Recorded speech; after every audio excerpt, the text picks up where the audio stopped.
see, you know, we did cut her budget quite a lot for this year, you know, just kind of 20% right off the top. So there were things that didn't get done that normally would have, that we didn't really add back in. Although we added back in was kind of more benefits and salary stuff, but we didn't really address some of the maintenance and upkeep stuff that she had in her budget that got cut. So, you know, it would be nice to make sure that those things are, to me, that's an investment in quality of life. Well, yeah, I think that's what we're all after. I would just like to see the whole plan. Mhm. And then I think the council is wise enough to properly fund it based upon the strategy. You know, I don't think we're trying to make her life difficult or anything. That's not the goal. I believe once we have the whole strategy of what needs to be done, the rotation, and things that the council will surely be able to look at that and make an adequate appropriation. Does Sydney have anything she wants to say? I don't right now. Thank you. Thanks, Tiffany. I didn't mean to derail the conversation. I just thought it would answer Mr. Barker's question. Oh, Yeah, I think these are really good conversations to have at this meeting. you said we're in a little bit more casual setting this evening. Absolutely, it's great. Like it. All right, Evan. Okay, the next item on that list is related to the park portion of the community pond. And we have $1.6 million in the budget. 50% of that is funded through the grant. And the rest is up to the city to cover. And it will be funded through fund balance as well as park impact fee revenue.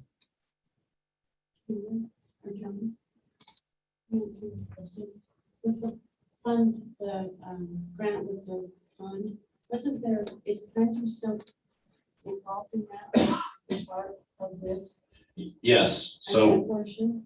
so that what you see in the capital project fund is broken into one that's the general fund, which is coming out of capital improvement fund, and the other is a sewer fund, where there's a $1.8 million expense in, or sorry, yeah, storm, and then $3 million in storm, and that represents the city's total project funded cost, and then the cost to the actual city is the half of that 1.8 or 1.6, so it's that $800,000 number that we've talked about.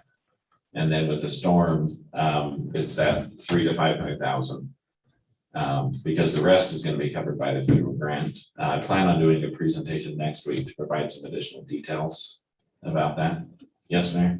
Well, I think that we have a citizen ask to have that reviewed. Councilman Swanson, rightfully so, committed to have that reviewed. So I think we have that on the agenda, as John mentioned, for next week. We do have a contract in place with the developer there. John is also reviewing clarifications. And I don't think the grant, I think our fear is that the cost of construction may have jumped up on us on this. So we don't know what the grant will be or whatever, but I think we, at this point in time, we have an obligation, John, for at some point in time. Right. To execute that agreement. Might not be next year or this year or whatever, but we do have a contractual obligation, I think, at this point in time. We're correct, Mayor. Yeah. Do we actually have a project manager, or is that you, John? Do you manage all these projects? So it's typically one of the engineers that's the actual project manager for these. Dave and I assist in these larger projects as best we can, but a lot of times when the engineers are talking their engineering language, Dave understands it better than I do. The only thing worse than engineering language is attorney speak. So, but yeah, we do have capable staff, and sometimes we contract out with an engineer to help us with actually real specialty involved. Okay. And while we're speaking of grants, I just would like to get input from the council. I think that the council deserves to know all the grants that have been applied for and what they're being used for. Not that it's a huge amount of money, but you know, if we're emphasizing one thing, we're spending money on the other. it kind of sends a mixed message. So I've asked John to make sure the council is aware of all the grants that are applied for, and so we can kind of see the whole picture. Does that make sense?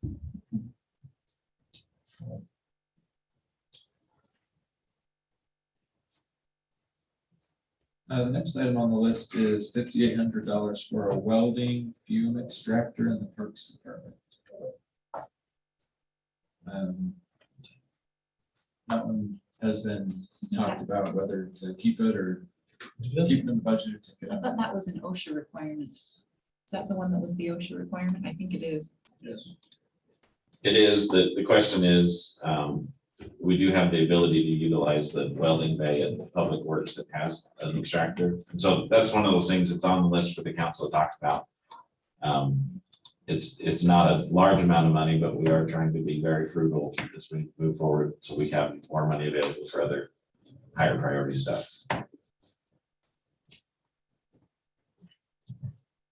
So are we making decisions about things like this right now? That's what we're here for. Well, if we already have access to one that the public works, I don't know why we would need another. I think part of what Tiffany explained to us last week is that we have the welding equipment that we bought. David, correct me if I'm wrong. Correct. We have the welding equipment that we've purchased for Parks and Rec at some point in the past. We didn't purchase the exhaust hood. So they can't do the welding at the parks without the exhaust hood. So they take their welding over to the welding bay at Public Works, where there is an exhaust hood. How much have we invested in welding equipment at Public Works Parks, the other people? I wonder if Tiffany knows the answer. I don't know that. Tiffany, do you know the answer? I don't have that number off the top of my head, but I can get it for you. Okay. That's right. Yeah, the welding equipment at parks is not usable because we don't have the welding hood, the exhaust hood. So they have to take it over to the welding bay. So the question is, do we continue to have welding equipment over at parks for all the repairs that they do on their own equipment and, parks equipment and things like that? Or do we do it all? We consolidate it all at the welding bay in Public Works. David? Equipment day? And these two equipment hasn't been used? Yeah, I mean, but we get it right on the head. It's kind of a decision for you, whatever you guys think. I mean, like you said, unless we take that equipment from the parks and take it over to our shop, and then we just have their equipment in our. Are they Is hauling there theirs enough? over there now? Yeah. Was that- They do? They haul theirs over there to yours, then haul it back? Or a lot of times they can do like open air stuff, so they could haul it outside and do it. Well, Dave, I always like, what's efficient, what's effective here? I mean, we're not welders, but sometimes being efficient is not very effective. Yeah. So I guess we'd be looking to you for some advice on this. You know more about it than us. And my biggest thing is, I don't know how much welding I do over there. I really don't. So. Let's get Tiffany. Tiffany? What do they weld?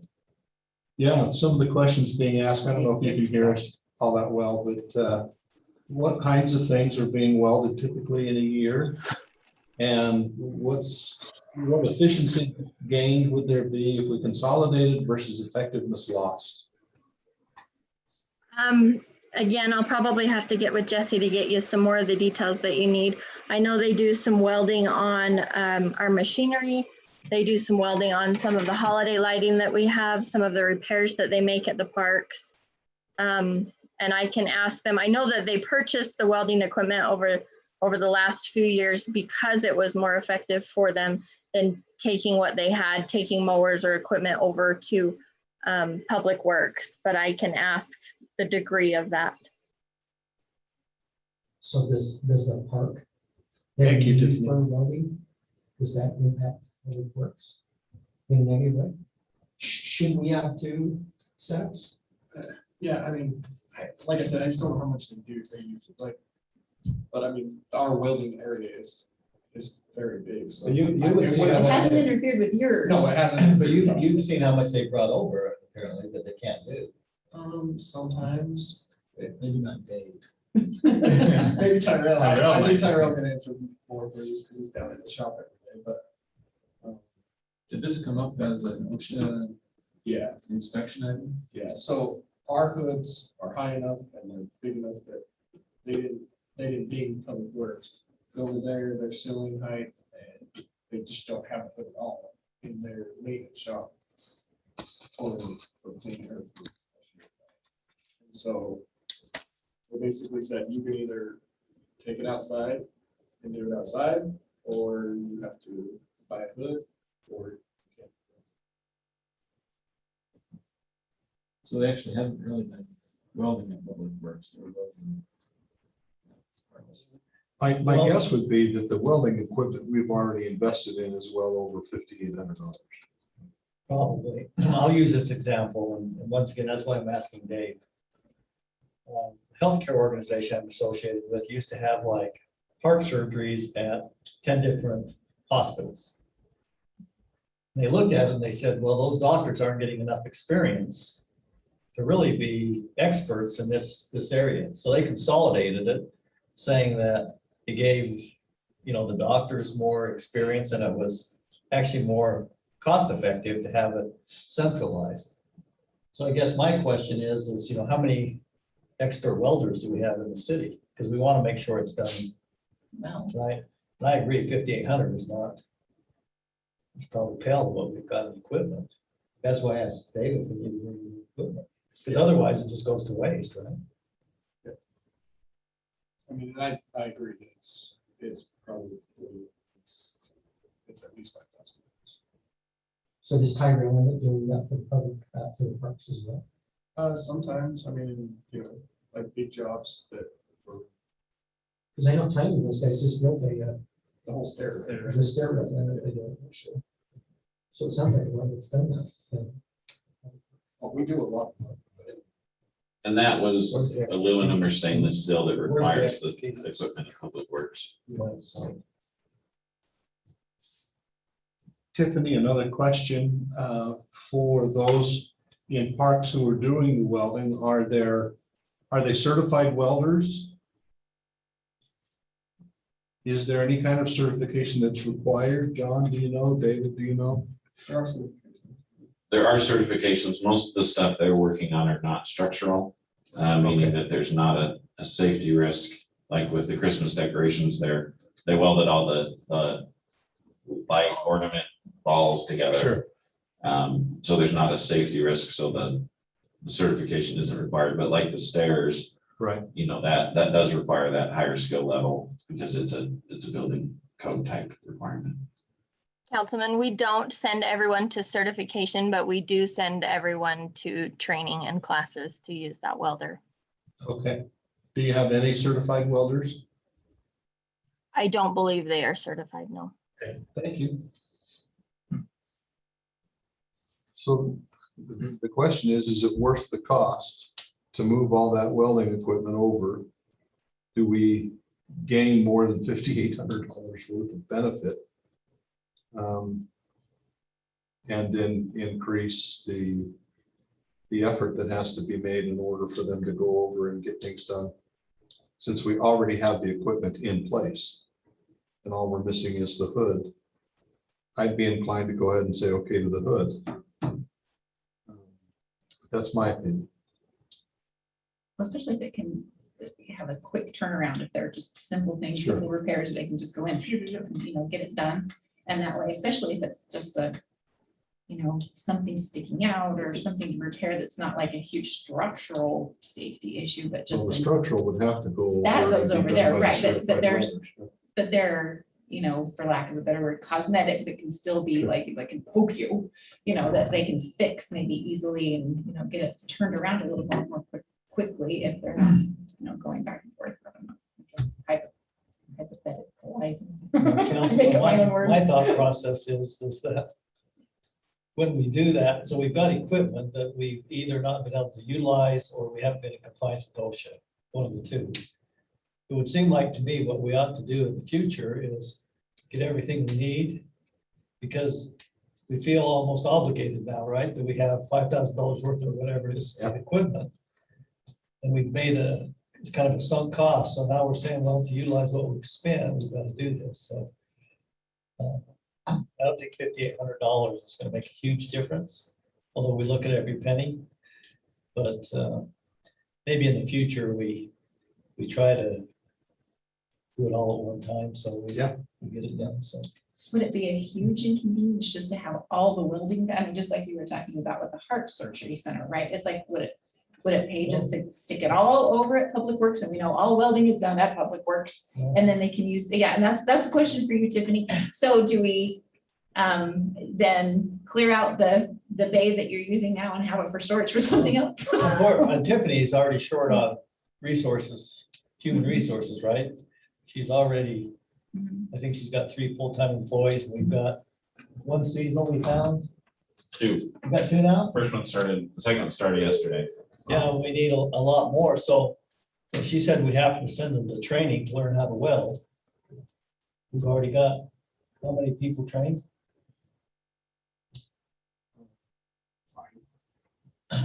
Like I said, I don't think 5,800 is the issue. It's should we be more effective in how we do this? Sure. But we don't want to use all Dave's expert welders doing little jobs either. Councilwoman, I do know from talking with our park superintendent that the reason that they started the purchase of the welding equipment was so that we would be able to do those little tasks quickly out of our office, rather than take them over to Public Works or wait until they were able to fit them into. Okay. That's a service level I like. I mean, I like things done quickly if we can. What do you think, Councilman Swanson? Well, I can express my opinion. We still have 3 other council members that need to express. Okay. Round them up. Councilwoman Stoker? I've been sitting here thinking, how much of a hassle is it to gather up the little things that they need to take down to Public Works to weld? But versus it's just right there, and if they forget something or they need to go find something that's right there, then rather sending somebody back to Parks to get it. To me, that just seems like it would not be time efficient or cost efficient. You're in favor of 5,800, is that what you're saying? Councilman Barker? I might be on the opposite side. It seems more efficient to have all the welding in one spot. And with this being the first I've heard of it, it's something, the way I think it would happen is if something would break, lawnmower would break, you put it on your trailer, either you're taking it from where you're at to the parks or to the Public Works. I don't think stuff breaks just sitting at the shop, the parks shop. So in my head, it doesn't matter where the welding, whether it's at parks or Public Works, either way, it's got to travel. And I think it's more efficient to have it in one spot than in both, but I see the benefit of having a little welder at the parks where if they need to, they can really just move it outside, because welders are usually on wheels and just wheel them wherever you need them. Sure. It's not fixed equipment. So. David, if Parks is coming over to your department, can they just, if one of their trained welders is coming over with a mower or something that needs to be repaired, or do they allow, I don't know the interdepartmental intricacies, but can they just use your welding equipment? Is there Yeah, I mean, so something the that welding prohibits bay is that as separate. long as it's open and? Yeah, they should be able to use it. I guess that'd be the biggest thing is, I guess if you're, like Tiffany made a comment that if they're bringing it over and then they're having to wait on Tyrell and Cooper or somebody to fix it, then I can understand why they say, yes, we need our own stuff, but if they can come over and. Yeah, they can use it. Is there room in your welding bay where there can be a section that's for Parks and their equipment sits there unused, and yes, they need to use it?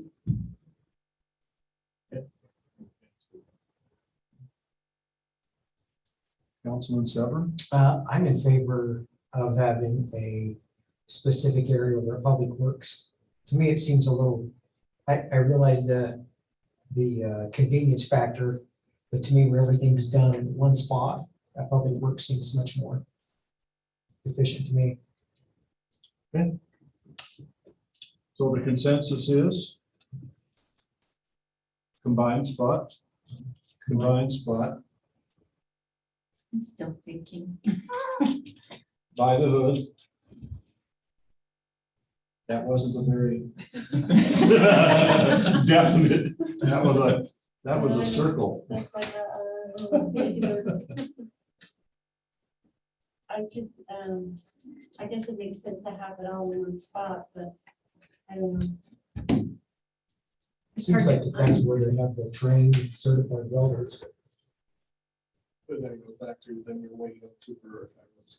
Right, but, so there's not going to be an OSHA issue of their trained welders, not certified welders, using the park equipment in your bay.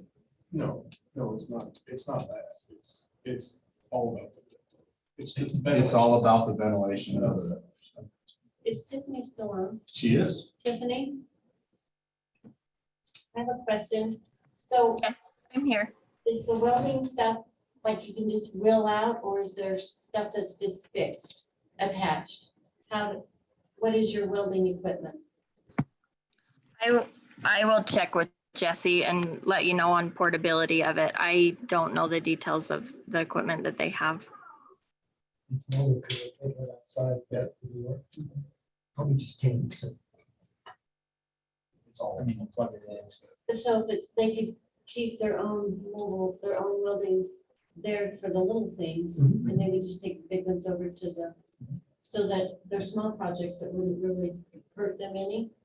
Well, the question is, to If they do can any get it welding, they outside. either have to be outside or over at the welding bay. And in the wintertime, well, there's not a lot of park welding, I would imagine, in the wintertime, but you know, that bad weather, whatever, there are reasons that it would have to be done inside where the ventilation is required by OSHA. To make a decision, where it's like, I've never been a parks worker. So, you know, if we say, oh, go over here, are we kind of Well, yanking it out and saying, oh, you know, I don't know what kind of inconvenience it will. Well, I think Councilman Barker, for me, made a pretty compelling argument, and that is that you're gonna have to load it up. If it breaks out in the field, you're loading it up to take it Somewhere. somewhere. So we're either driving to the parks, and Tiffany, please correct me if I'm summarizing this incorrectly. We're either driving to the parks building, or we're driving a little bit further and going over to the public works building, where the parks welding equipment would be set aside and free to use at any time by the parks department. Is that correct, Tiffany, or am I misstating? No, you are correct that if we bring a piece of equipment in, we can take it over to the public workshop just as well as our shops. Okay, how about this? For the jobs they can do outside, why don't we let them keep their equipment there? Okay. And the ones that, if it's off season or that needs a major weld jobs, just have them taken over there. So they can do their, because they can just pull it outside and do their, what it's. Well, is it a problem with storage? Because sometimes OSHA won't even let you store it there. No, it's not a matter of It's so storage. that they'll It's just do this. Well, no, I'm saying if they have it, if they have it stored at public, or excuse me, at Parks and Rec, is OSHA gonna say you can't even have your equipment here because you don't have a vent? No, they said that they could pull it Okay. out and use They it can pull it outside. outside. We would have literally, yeah, we would have just said, hey. So that way it gives them the convenience of doing the things they can locally there. Okay, And they have the backup and for major jobs, or if the weather's bad, come over to Public Works. To me, if it's a major thing, it needs to go there anyway, because yeah, we need to they have the certify. certified welders. Tiffany, does that seem like a good compromise? I think that will work for now. Give it a try. We can always find another good later, but So it'll work. is that That's my vote.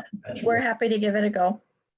Councilman Sever, Councilman Barker, Councilwoman Stoker? Okay, that's what we'll do then. So we'll not do this expenditure in this budget. And Tiffany and her team will give it a go, and we'll see how it works out.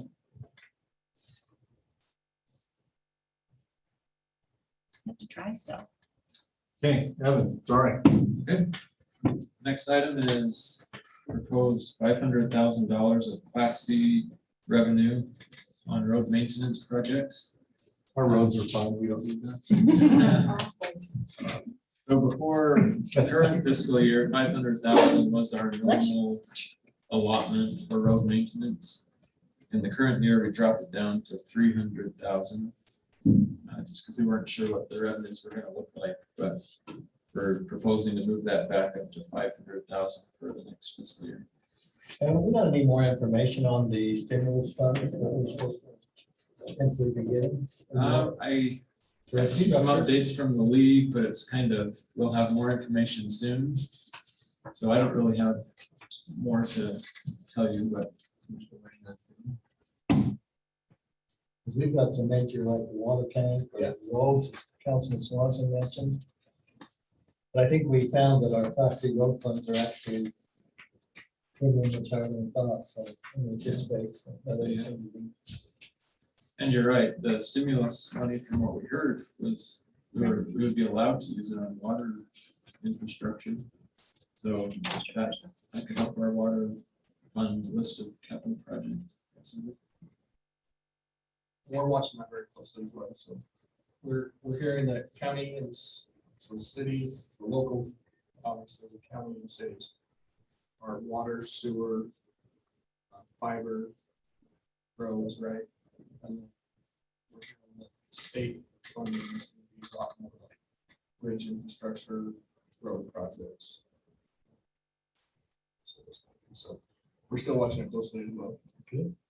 And at this point, we really haven't built any of that into the budget, so maybe by the time we adopt the final budget, we'll have enough information that we can put something in there. So any objections to the $500,000 for roads? Okay, quick, move on. Okay. We have $284,000 to be spent on the 2600 North intersection project. That's mainly, I believe, to realign the driveway into the shopping center. 450 driveway. Correct. And the money that we're using on that, I believe, came from the sale of Wells Fargo. Is that- It will come from the sale of the properties, the Wells Fargo building and the 3 Pam Trimble properties. So one of those properties that we bought, which is where the little houses used to be between us and the Crossroads Shopping Center, is being utilized for this intersection. The other 2 will be resold. Once the project's done, then we can get all the equipment out of the way. We've used it for staging because we need it, but we'll turn it into something and market it. And we're allowed to use a certain amount, and then the remainder of the funds, if they exceed the amount that we've been awarded by WACOG, go back to the county. John, it says here, source of revenue is transportation sales tax. That's the WACOG transportation sales tax. Just wanted that to be known. Oh, yes. Because it says transportation sales tax, and we're talking about property sales. So just wanted to make sure that everybody knew how that was tied together, and that it's not the transportation utility fee, the funds of which are still sitting to find out the final court settlements there, whenever that happens in the next decade. The next item is the 450 East widening project. We have $4.486 million in the budget for that one. And most of that is covered through grants, but we're also planning to use transportation impact fee revenue and transportation sales tax revenue to complete that project.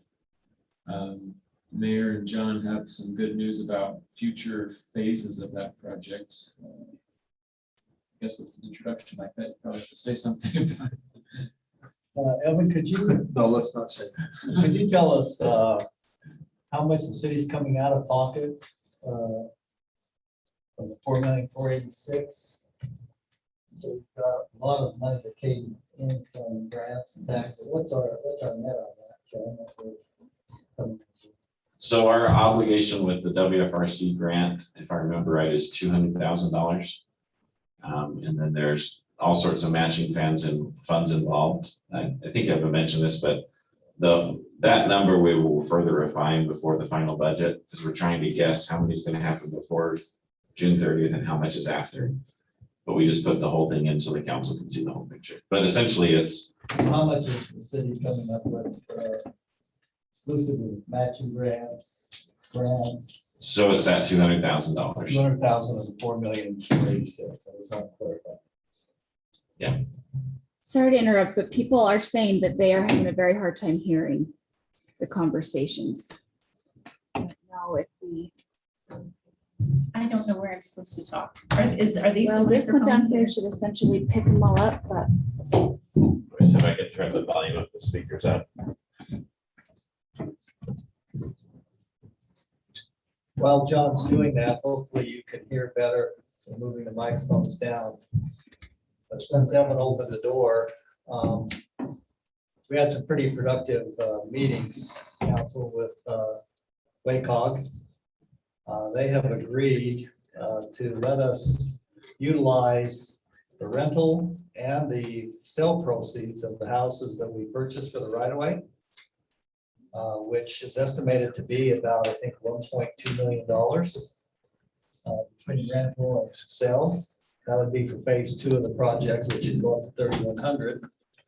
They also granted us an additional $900,000 for right-of-way purchases. There was one home we had left to purchase, and then because of increasing house prices, we spent more money than we've been granted on the right-of-way. They agreed to restore that, about 900,000, I think it was, John. So Yes, that's correct. 900,000, and then also the grant we had for 625,000 on this project, where the project came in under budget. They've allowed us to keep that for phase 2. So that puts us in a pretty good funding situation with today's prices anyway. Phase 2 going up to 3,100. Can we credit maybe Ruby's negotiating Not really. acumen there, or No. they were just being nice and generous? Just as good. Oh, there we go. It was a team effort, right, John? Yeah. It was a team effort. So that's pretty good to give us a good boost towards phase 2. So John, very nice letter. That was approved on Monday, the WACOG transportation and meetings. Wonderful. So WACOG is allowing us to go up another 3,100. Well, the project was approved up to, I think, 3,300, John, but it was in phases, and we only had enough money now to really go to where we're at. But with this money now, it allows us to go up to 3,100. With very little money, additional money out of our pocket. So are they gonna finish phase 1 before they start up to 30? Yes. Okay. Let's just add it to it. Well, probably, John, if we would have known this a while back, we would have just done all the project at once, so we didn't have the funds to do it, so. So we'll take it. We're grateful. That's awesome. Thank you to you and John for your work in doing that. You know, Nevin was involved, it was a team effort, so. Okay, and again, like John said, Represent. we just aren't sure where we're gonna land on expenditures through the end of June, so this is just an estimate. But we have, contracts in place that we're subject to, and we'll follow those contracts. And we'll adjust next year's budget if we need to, as we get more information. So the next item there, I guess the last one in the capital improvement fund, is the public safety building. The council has had a lot of conversations about this, and we put some numbers in the budget, basically to give the council an opportunity to discuss it and to give us direction if you like the numbers we put in there, or if you have something else in mind. So we have a total cost of $12 million for the expense. We have $2 million of that coming from fund balance from the capital improvement fund and or the general fund. And $10 million would be coming from sales tax revenue bonds that we have been discussing. And it noted in the staff report that we're estimating the combined available fund balance in the general fund and the capital improvement fund is 5.6 million at the end of this fiscal year. It's an estimate, and of course, you wouldn't spend all of that, but Councilman Swanson, I think the discussion on this may be one of, when we set that floor on the general fund balance, that's about below 15% of revenues. I would like Evan to tell us how much that amount would be out of the general fund. And if we still think 15% is the floor. And then I think on the other one, I don't know if that includes the commitments we have, that 5.6 million, if you've excluded the commitments for the park down at I have Baker Point. not. So we really don't have 5.6.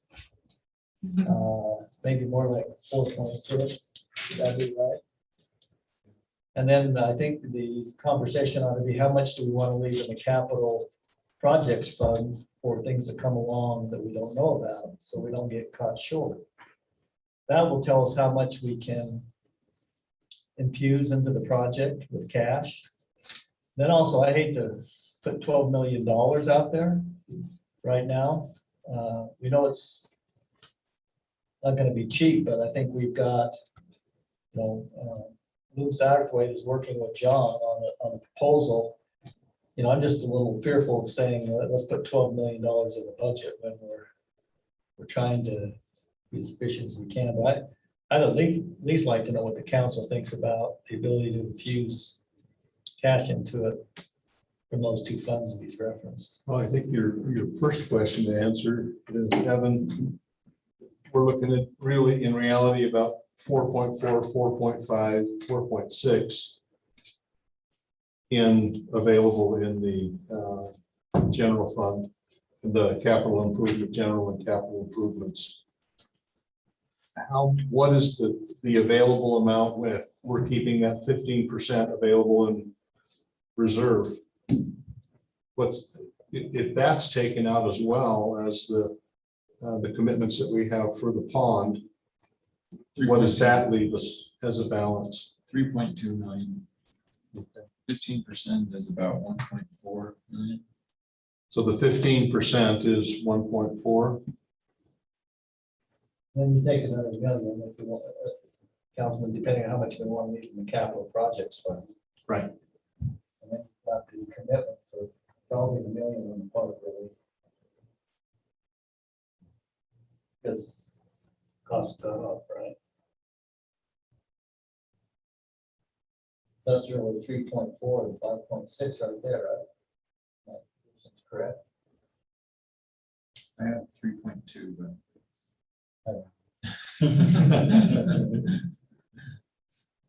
So we'd be left with, So if we have 3.2 total and you use 2 million of that on the public safety building, you're left with 1.2. Is that what you're asking?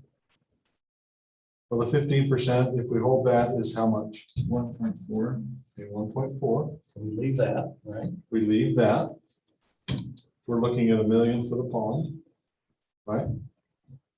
So now we're at 2.4 of that 5.6.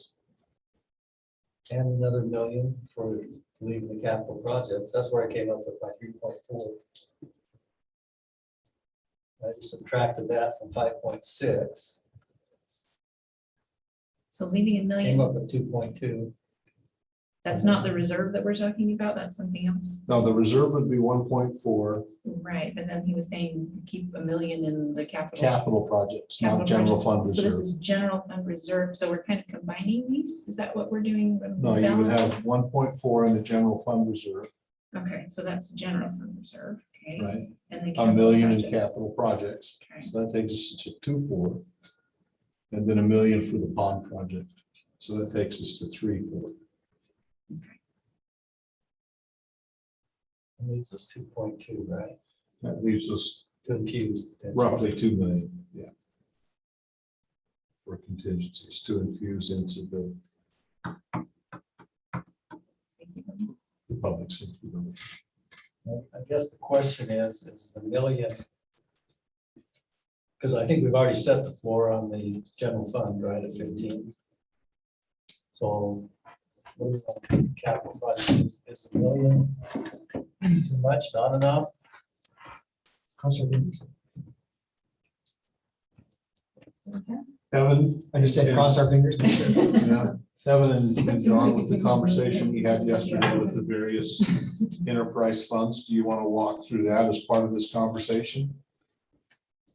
That's part of the public safety building conversation. No, as part of the, is $1 million in capital improvement sufficient?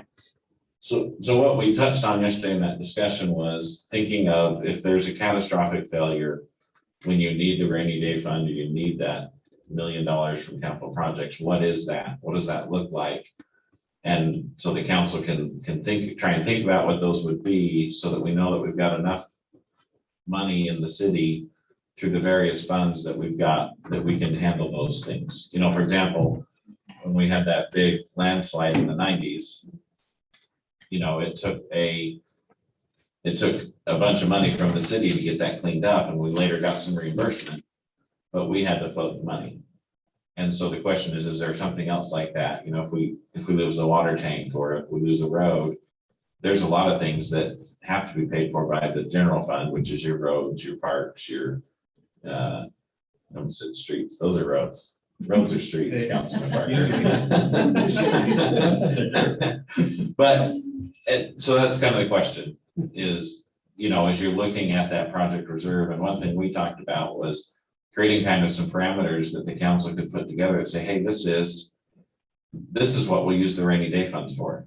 This is when we know we've stepped into that unknown realm we've been planning for, but making it clear that we know when we're in it and we know when we're not, so that we don't touch that 15% unless we're in that position.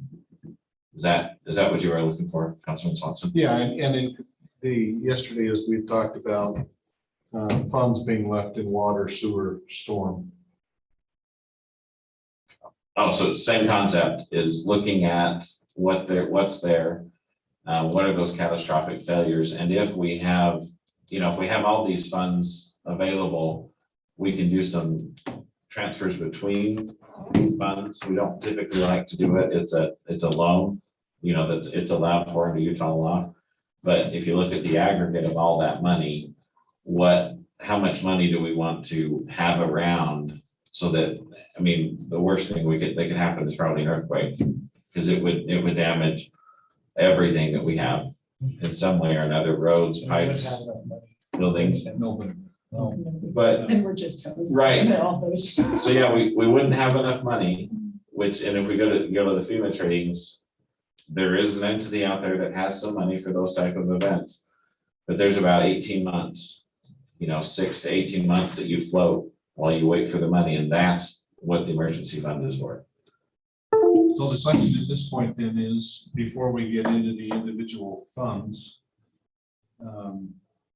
is everybody comfortable with, let's start with the first one, the general fund reserve, being at 15%, $1.4 million. We've had it as high as 25. You say there's a cap on that, right? It is 25, 25%. Yeah, 35 now, they Oh, that's raised right, it. they just changed that.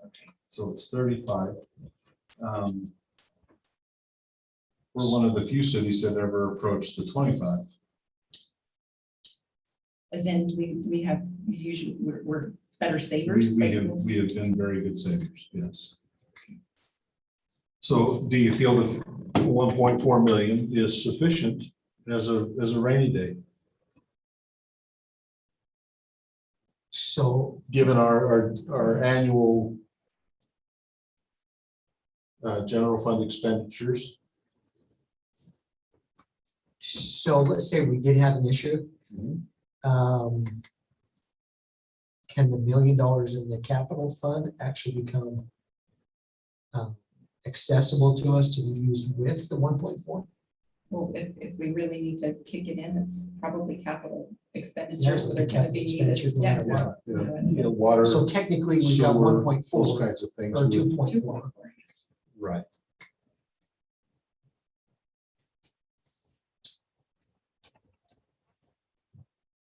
That's why I say cross our fingers, right? Councilwoman Stoker, what do you think?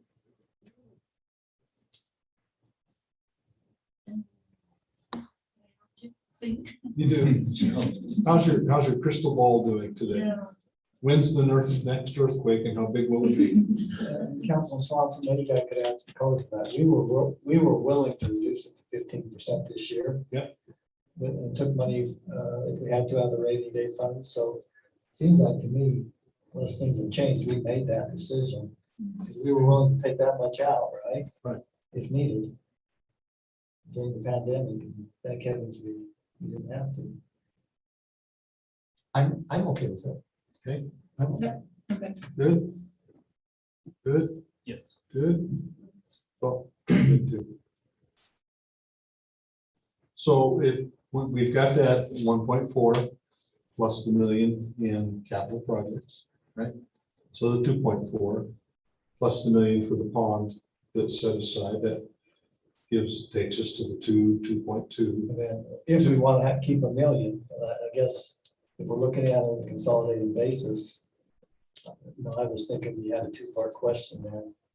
The 15% and the million. Mm-hmm. Well, the 15% million for the pond, but the million for capital improvements, is that sufficient?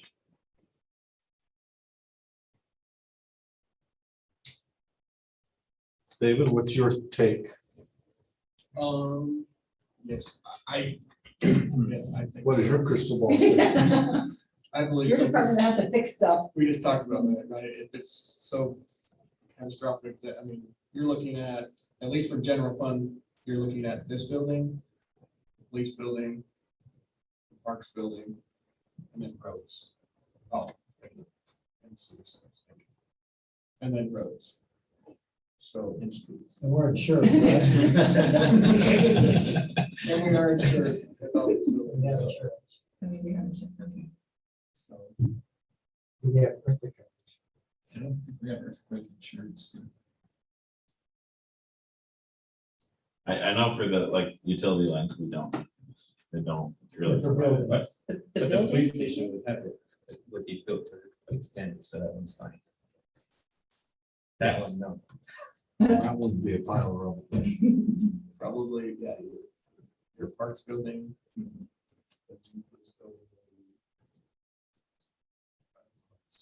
Senior college. To those standards. I would think so, or at least seismic standards of the time. Yeah. Yeah. So I'm asking million in capital improvements. David's nodding. I mean, you never know, right? Something could happen and we could need 100,000, something could happen and we need 10 million. Just depends on what happens and how bad it is, right? So we, if Chief Quinny's listening, he probably goes through the same scenarios that we do at the fire station. You're always trying to plan for the next emergency. Ultimately, it comes down to what's the emergency on hand right now. Right. What's the We can all- probability? Yeah, we can always plan for more and more and more, but what do we do right now? We need a new police station. So ultimately, it comes down to, we can try to save as much as we want and hope and plan for a big earthquake. But ultimately, we need the police station, so that's, If you plan for the worst case scenario, you'll always be the more, Yep. you're gonna be able to satisfy.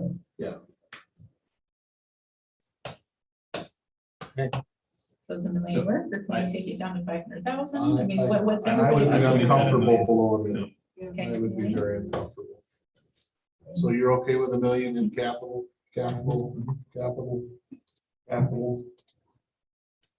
You'll get a vote. I don't- Well, I like shaking. my We want you to feel But like we're you're part of glad it. Yeah, I want to be part of the team. Great. Okay, Evan, So does that mean we're 15% general, million in capital improvements, and $1 million for the pond. and Well, I'm a little leery about putting 12 million in the budget till we, Well, we haven't gotten to that yet. I thought we did. We're working that's what I backwards. was going to ask, is if you want the 12 million in there, or if you want something different. The last conversation I remember was that we were still at the 11 to 10 to 11 million, with 2 million coming has it down. Do we have any We we've got, so we We don't don't. know. We have one proposal from one company. Do we have any others coming in? Well, And that's Lynn what is we're working working with John, it's my understanding, to see what the potential is of even having contractors who are interested in doing Right. design build. Lynn is doing, he's reviewing the previous RFP that we used for Public Works. And he's also talking to contractors to see, what the spectrum is of those that might be interested in doing it on a design build. So we really don't have the number yet, but the thing that concerns me is we put 12 million out there. That's probably That what it'll becomes the be. number. Right. We can, well, that just makes sense. What will you do it for? How much have you got? I mean, we can always do an amendment to the budget, right? Yeah. And Heber, the way Heber did it is they said, this is what we'll spend. I mean, the council in Heber just said, this is what we'll spend and put it on the chief to make it come in under budget. So I'm just saying that you have everything in front of you, that the council, it is your decision 100%. So the question I have is, do we put any number in there at the moment? Well, they're not guaranteed. We don't, lumber, for example, is just phenomenal in here. Right. So any quote we might have right now is already. Well, everything's a guess right now. It's all I think guess. is the issue, and there's no point in fanning flames with numbers that aren't real. See, and I wonder if this thought just came, do we long-term finance really a short-term asset? I think that number includes equipment in the building, computers, et cetera. The 12. And I'm still interested in getting one of our citizens to head up a donation situation for maybe those short-term assets, because I think they taught us in accounting school not to finance short-term assets with long-term debt. So let's say the equipment's $1.5 million. Maybe we find another way to finance that. In conjunction with the life of the equipment. So I'm a little bit nervous about putting 12 million in there, to be honest, and going for a $10 million bond. My preference right now would not to, since we can do a budget amendment once we have more real numbers, my feeling would be not to put any number in at the moment. Because we really don't have a real number to put in there. So one other thought is that the council is going to be asked to approve a parameters resolution soon. That resolution has to have a number, I believe, a maximum number. So, And that's something we can be thinking about, but again, it's a maximum number. And up to, And the reality may be that we could set that maximum at $10 and come in at $8.50. And I'd rather have the budget reflect the $8.50 than that $10. Once we know what that number is. sure. Okay, Councilman Barker, what do you think? Sounds good. Councilman Severin? Yeah. Councilwoman Ekstrom? Councilwoman Stover? Okay. Mayor? I think that's the right way to go. I just hate to put a number in there because that's what will hit most likely. But if it comes back, it is what it is, right? But I'd like to get more information. So I agree with you. It's hard when we have to do the same thing, right? How much do we think we're gonna take a hit on our budget because of the pandemic? Well, We picked 20% and then we all agreed and then it didn't come in at all. So it's the same kind of 15% thing. over. We went 50% over. So it's like, I hate to, I'm with you. I guess this is my long way of agreeing with you. I got you. Okay. okay. Evan? so on the tentative budget, we'll just remove that entirely. Yes. And then we can talk as, As we get closer, whether it's a budget amendment or if it's before we have our final budget approval, then we can add that back in. But until then, we'll just keep it out Sounds good. because we just don't know.